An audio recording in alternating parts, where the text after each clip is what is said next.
Welcome to the ThriveHer Podcast, where we empower women to take control of their unique health conditions and wellness journey during perimenopause and beyond. Our goal is to help you dream big and reach your fullest potential in every part of your life. Each week, the podcast dives into expert insights, natural solutions, and inspiring stories to support you on your journey. And now, here's your host, your no-nonsense naturopath, Rochelle Waite. Hello and welcome to today's episode of the ThriveHer Podcast. Today we are going to jump into a topic that I believe can transform how you show up in your life, not just for others but for yourself. If you've ever felt overwhelmed, exhausted, or like your well-being is slipping to the bottom of your priorities, you're not alone. We've been conditioned to take care of everyone else first. But what happens is when you consistently put yourself last, the truth is, the longer you do that, the harder it becomes to show up fully in any part of your life.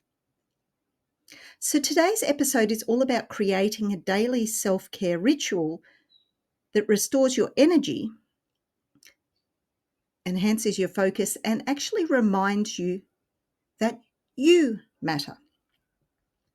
But here's the best part. It's not about grand gestures or hours of time that you don't have. It's about small, consistent actions that build a foundation for long-term well-being. So we've all heard the phrase, fit your own oxygen mask before helping others. It's become a metaphor for self-care. But here's where it gets real. Most of us don't actually follow the advice in our daily lives. Why is this? Because as women, we're often raised to believe that taking care of ourselves is selfish. But the reality is, if we don't prioritise ourselves, we end up being depleted and unable to effectively give anyone the best version of us. I'm reminded of a powerful example that comes from a friend of mine. She's a high-achieving entrepreneur who spent years burning the candle at both ends. She was consistently on, managing her business, her family, and everything in between. She thrived on the hustle, convincing herself that taking care of everyone else first was just what women do. When anyone suggested self-care, she'd just brush it off with a laugh, saying things like, "Who has time for that? I can rest when the work is done." But the work was never done. Soon she started noticing small warning signs, waking up tired, losing focus during meetings, snapping at her kids over little things, but she kept pushing on. After all, wasn't burnout just a part of being successful? One day, though, she hit a wall, literally. She found herself so physically and mentally drained that she couldn't finish her presentation. Her body had been sending her warning signals for months, but she'd ignored them, convinced that pushing through was the only way forward. And it wasn't until she broke down in front of her team, embarrassed and ashamed, that she realised something had to give. But here's the kicker. Even then, she felt guilty for needing to stop, as if taking care of herself meant she was letting everyone else down. Her breakthrough didn't come overnight. Even after realising the damage, she struggled with the belief that self-care was selfish. And it took real work to unlearn that mindset, to understand that setting boundaries, taking breaks, and nourishing her own well-being didn't mean she was doing less. It meant that she could actually do more, better, and for longer. The turning point for her came when she started to say no. At first, she admitted it was terrifying. She was worried that by prioritising her well-being, she'd lose clients, she'd disappoint her family, she'd fall behind. But then something remarkable happened. Instead of losing everything, she found that she could give more when she had more to give. Her creativity came back, her energy returned. She became a better leader, better parent, and a better partner. not because she was doing more, but because she was finally doing enough for herself. So I want you to pause for a moment, take a deep breath, and ask yourself, what do I need today? Now, I know that sounds simple. We often forget to check in with ourselves. Maybe it's something small, like 5 minutes of quiet in the morning. Maybe it's something bigger, like asking for help. Whatever it is, acknowledging your own needs is the first step in creating space for self-care. Research from a Dr. Kristen Neff, who is a leading expert on self-compassion, show that those who practice self-care and self-compassion are more resilient in the face of stress.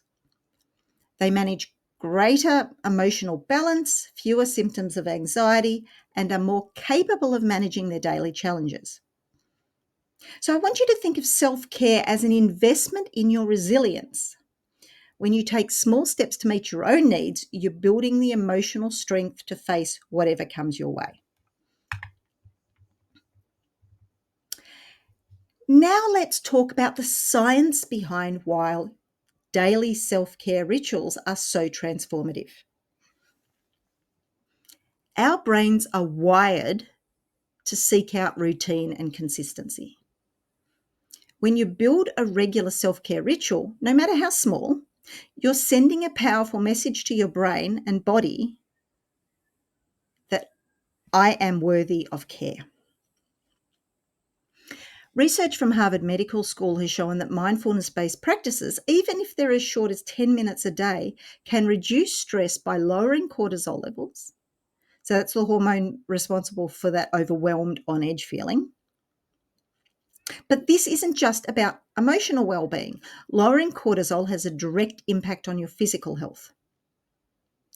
Higher cortisol levels over long periods can lead to a weakened immune system, disrupted sleep, and is responsible for particularly perimenopausal and menopausal weight gain. So that's the weight gain around your belly. So by integrating mindful moments into your day, you're actually doing more than just relaxing, more than just doing something for yourself. You're protecting your future health. I'd like you to think about your daily routine right now. Where can you create a mindful pause? Is there a moment in the morning before maybe your family wakes up, or a quiet break in between meetings? It doesn't have to be long. Even 2 minutes can make a difference. I'd like to share a powerful technique called the 3-minute breathing space. It's a tool used in, mindfulness-based cognitive therapy. And here's how it works. When you feel overwhelmed, stop what you're doing, close your eyes, and breathe deeply for 3 minutes. In through the nose, out through the mouth. Focus on your breath as it flows in and out, and let your mind settle. This simple act can reset your entire nervous system and bring clarity to whatever's coming next. Now let's look at how we can apply this in a way that works for you. The idea of self-care isn't new. Historically, it's been central to living a balanced life. The ancient Greeks had a concept called eudaimonia, which means flourishing. For them, this wasn't about luxury, it was about balance, caring for the body, mind, and spirit to achieve a fulfilling life. So let's now fast forward to the 19th century, where Florence Nightingale revolutionised nursing. She didn't just change the way that we care for patients. She was the one that first emphasised the importance of rest and nourishment for caregivers. She understood that without taking care for ourselves, we can't be our best to others. And this is the lesson we need to apply today. So, how can you build a self-care ritual in a world that consistently pulls us in every direction? I'd like to give you 5 simple but hopefully impactful ideas that I think anyone can integrate into their daily life. Now, the first one is a morning intention. Start each day by setting an intention. Ask yourself, what do I need today? Whether it's focus, calm, or energy, starting with this intention helps you approach the day with purpose. The second step is nourishment. There is a reason why we say you are what you eat. What you put into your body fuels not just your physical health, but also your emotional and mental clarity. Research from the Gut Health Project has shown that a diet rich in whole unprocessed foods, especially those high in omega-3 fatty acids and fiber, helps regulate mood and stress by positively influencing your gut-brain axis. Step 3 would be movement. Movement isn't just for physical fitness. It's one of the fastest ways to reset your mind. According to research from Stanford University, even a short walk in nature can boost your mood, your creativity, and your problem-solving skills. And it doesn't have to be a strenuous workout. Like a 10-minute stretch or a walk around the block consistently makes a huge difference.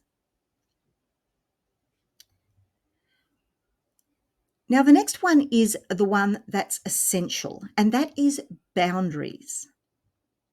Learning to say no when something drains your energy is a radical act of self-care.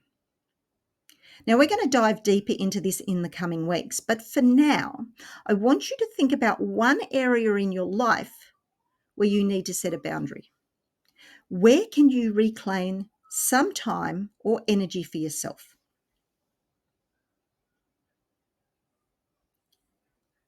And lastly, we come to an evening reflection. Before bed, take a few moments to reflect on what went well today.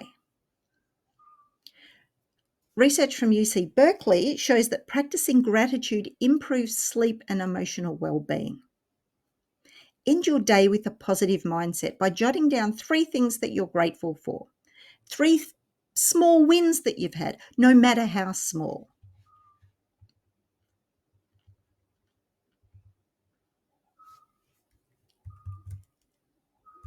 At ThriveHer, we're all about the power of small, consistent actions. You don't need to make drastic changes to see a big difference in your life. Start with one small step and build on that. The concept of Kaizen, which means continuous improvement through small steps, aligns perfectly with this approach. Now, research from University College London shows that it takes an average of 66 days to form a habit. That's why consistency is so critical.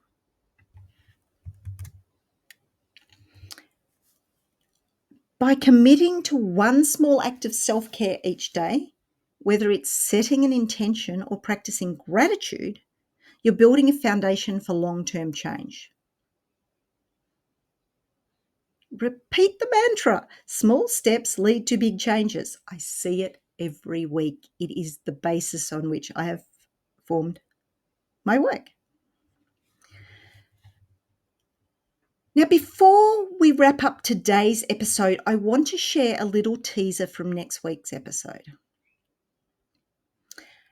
And this is something that is repeated over and over in my mind of late, particularly as we're preparing for that thing called the new year.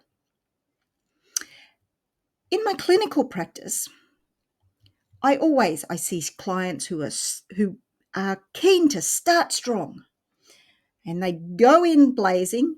They notice real progress, and then, without even realizing it, they begin to pull back from the process. Now, this is not a conscious choice, but an unconscious reaction that pulls them back to what feels familiar. Next week, in the unconscious pull, by understanding why we stop when it's working, I'm going to explore why this happens and how you can recognize if it's happening to you. I'll talk about what it means to pause and reflect. And I want you to think, has this been your experience? More importantly, is it time for you to give your health challenge another real good go? I'd love you not to miss this episode because it can really see your journey in health in a new light and make a real difference to your path forward. So thanks for joining me today on the ThriveHer Podcast. If today's conversation resonated with you, don't let that inspiration fade. Act right now. Remember, self-care isn't a luxury. It's essential for thriving, not just for surviving. I'd love you to join the ThriveHer tribe on Facebook today and take that first step towards real change. Once you're in, I'd love you to go ahead straight away, introduce yourself and share one self-care action you're committing to this week and engage with fellow women who are also reclaiming their energy and their confidence. This is where you'll find the encouragement. We can share wins, gain insights from the community that is here to support you every step of the way. Now you can explore ThriveHer.vip for tailored programs and resources that really help you embed these self-care techniques into your daily routine. You can stay connected on Instagram and YouTube, LinkedIn. Please don't just follow, participate, comment, ask questions, take advantage of these resources so that you can truly thrive. Don't wait for someday. Make today the day you put yourself first. Until next time, keep believing in yourself, keep striving for more, and keep thriving because your best life is just ahead. Thank you for joining us on this episode of the ThriveHer Podcast. We hope you found valuable insights and practical tips to help you on your path to achieving everything you want in life. Remember, with the right support, you can achieve anything. If you loved this episode, please share it on Instagram stories and tag No Nonsense Naturopath. Also, if you enjoy the podcast, you'll love a ThriveHer membership. Check it out at ThriveHer.vip. Each interaction helps others find this valuable information. Connect with us on social media and join our community of thriving women. Until next time, stay empowered, stay healthy, and keep thriving.